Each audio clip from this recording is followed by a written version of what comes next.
যখন আসছিলাম পরপর বেশ কয়েকটি টোল পড়েছিল এবং পরপর টোল। এবার ওরা ফটোশ্যুট করছে, ওরা বেশ ভালো জায়গা পেয়েছে তাই ফটোশ্যুট করে যাচ্ছে। এত চমৎকার একটা লোকেশন, অযোধ্যা ঢোকার ঠিক 26 কিলোমিটার আগে। আর আমাদের গাড়িতে কী কী ছিল, গাড়ির ওপরে ছিল দুটো হুইল চেয়ার আর একটা লাগেজ, আর এই হচ্ছে আমাদের ক্যান্ডিডেট।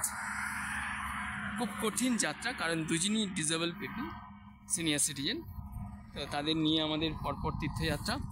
আর সেই তীর্থযাত্রায় এই ছিল আমাদের মেন ড্রাইভার, যে এত লং রুটে গাড়ি চালানো এবং 80-র মতন স্পিড সবসময় রাখছে। এবং সবচেয়ে বড় জিনিস হচ্ছে যে এই লং রোডে প্রায় 600 কিলোমিটার 700 কিলোমিটার একবার টানছে, ঠিক আছে।